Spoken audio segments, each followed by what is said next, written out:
fonctionne. Impeccable.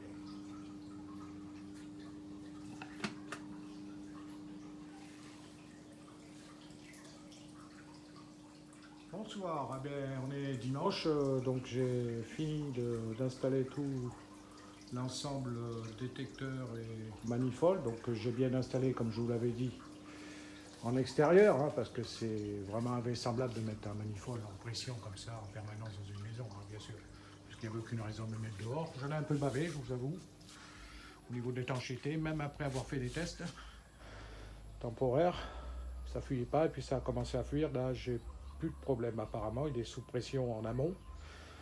Donc, par contre, j'ai réduit le débit d'alimentation parce que c'est trop violent avec la pompe de puits.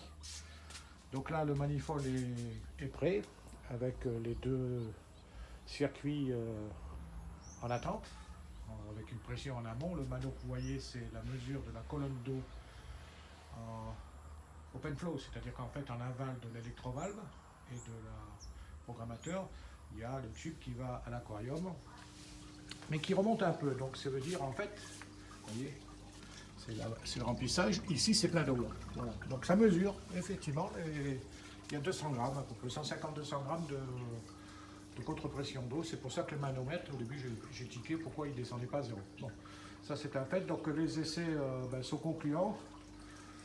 J'ai fait déjà plusieurs fois, je vais le faire devant vous, je vais essayer de le faire devant vous, le test, pour vous montrer le déclenchement du niveau, par exemple la surveillance du niveau, qui est assez intéressante, puisque c'est la sonde là-bas que vous voyez que j'ai fabriquée, hein. Ça n'existe pas sur ce marché, hein. C'est entièrement fabriqué, sauf la carte électronique bien sûr, qui est capable de faire une variation sur un pont de Wheatstone. En fait, c'est un vulgaire pont de Wheatstone boosté, hein. Donc c'est le changement de résistance de 2-3 conducteurs trempés dans l'or. Vous avez un déséquilibre sur la résistance sur le pont des 3 autres valeurs qui sont connues. La troisième valeur, ouais, c'est ça, peut varier légèrement avec l'eau, et ce qui fait un déséquilibre du pont. Et après c'est repris par des boosters, un ampli, et et on monte sur un relais qui lui va piloter, j'ai pris du 220 pour d'autres raisons, va piloter le fameux électrovalve qui est sur le manifold dehors. Alors ça c'est la régulation d'automatisation du niveau de l'aquarium. Alors je vais essayer de le faire, de montrer, je vais essayer de prendre ça, voilà. Donc c'est pas ça qu'il faut faire, c'est l'inverse, pardon. Alors, je prends dans ce bac, hein. C'est plus facile que de monter sur l'aquarium. Donc on siphonne, comme vous savez tous faire, ou que vous avez déjà eu à faire.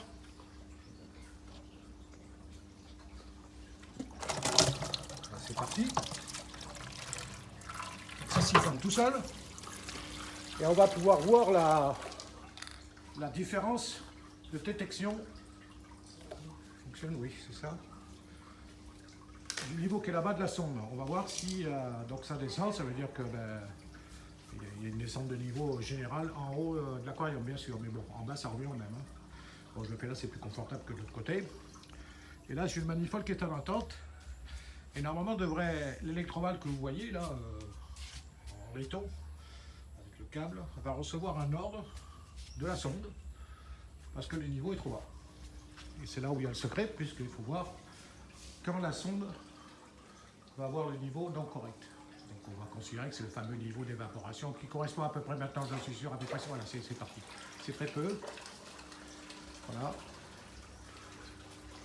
Donc là je peux arrêter, oui, il y a l'eau qui coule, ici. Voilà. Donc je peux arrêter le siphonnage.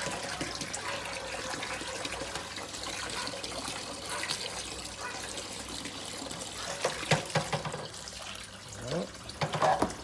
Oh putain, c'est toujours pareil. Ah, c'est vraiment pas pratique, hein. Bravo. Aïe, aïe, aïe, aïe, aïe.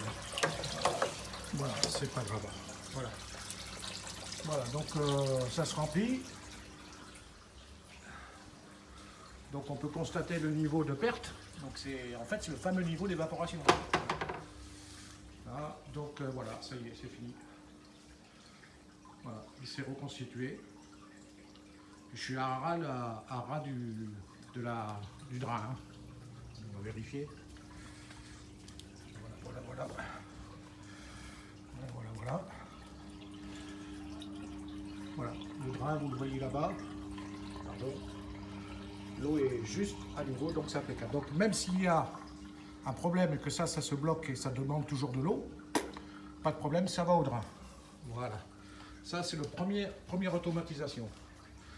Deuxième automatisation, c'est la programmation du changement d'eau qui, lui, est différent, puisque là, on parle de peut-être 30-40 minutes de changement d'eau, hein, évidemment. Voilà, alors comment que ça se présente? Résiduel de hauteur manométrique, la colonne. Donc là, j'ai été obligé de laminer, hein, parce que là, c'est trop violent hein, avec la pompe. Donc je lamine le débit, bien sûr, puisqu'on n'est pas pressé pour refaire le plein.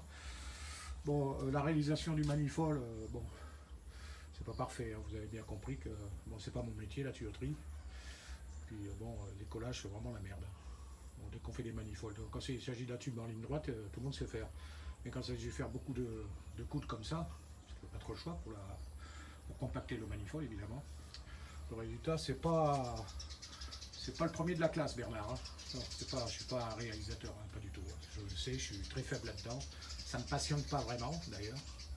Mais bon, je pense à mon Eric Bon, là, un ami de Facebook, qui lui a une carrière de tuyauterie derrière lui. Alors, je peux vous garantir que si c'est lui qui l'avait fait, ça serait autrement mieux fait, certainement. Mais bon, chacun son métier. Hein. Moi, je suis instrumentiste, automaticien. Voilà. Donc là, il suffit de... Est-ce que je l'ai mis en run? Non, je ne l'ai pas mis en run, j'ai oublié.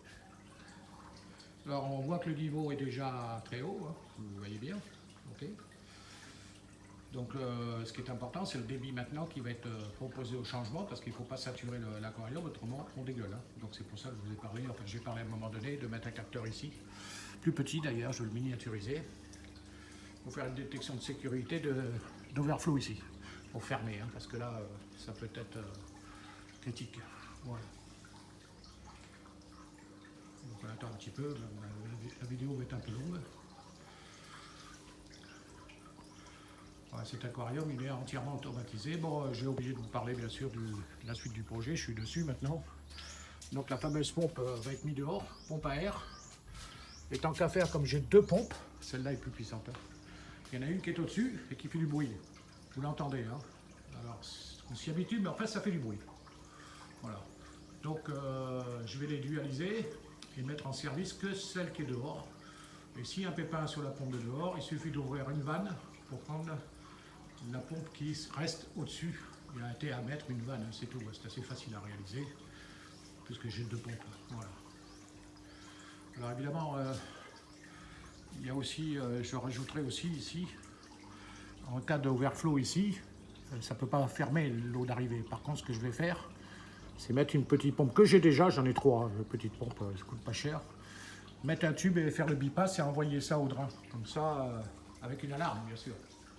Qui permettra de m'avertir qu'il y a gros souci sur l'aquarium, ou à ma femme, pour couper l'eau d'entrée. Avec la vanne qui est là, la vanne master, il y en a une là.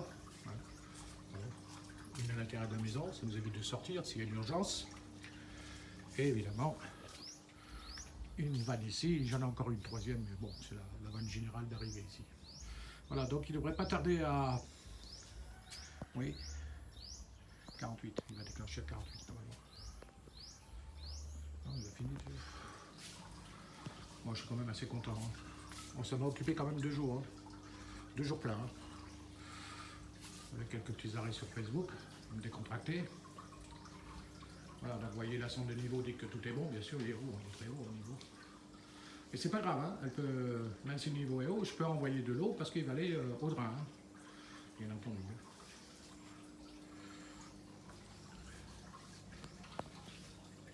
Un peu long, hein. 47. Ça peut pas de marcher, quoi. Oh, c'est chiant, encore. Voilà. 16h50. Il est 16h50, donc c'est pas bon, putain. Je suis bête. 16h50. 2 minutes. 16h49 en flash. 51, ça devrait être bon.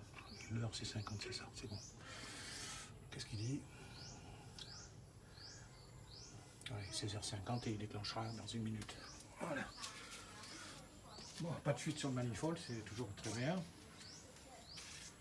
Allez, allez, on va. Bon, il est passé là, il y a 12 minutes de vidéo, c'est trop long ça. Shit. C'est dommage.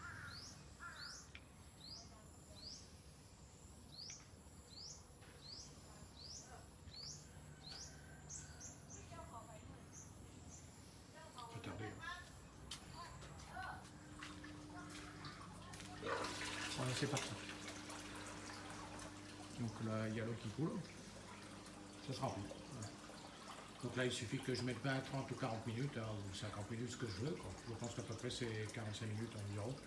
Pour faire un changement du volume une fois par semaine, puisque je peux le programmer une fois par semaine. Ou autant de fois que je veux dans la semaine, mais bon, une fois par semaine c'est suffisant, donc je vais mettre, ça correspond à peu près à un tiers, comme d'habitude, parce que ça marche bien, un tiers à peu près. Voilà mes enfants, désolé pour la vidéo, elle est un peu longue.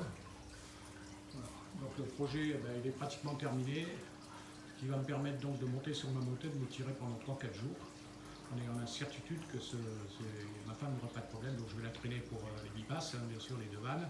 Le reste, elle sait faire, elle sait changer un filtre, pour expliquer.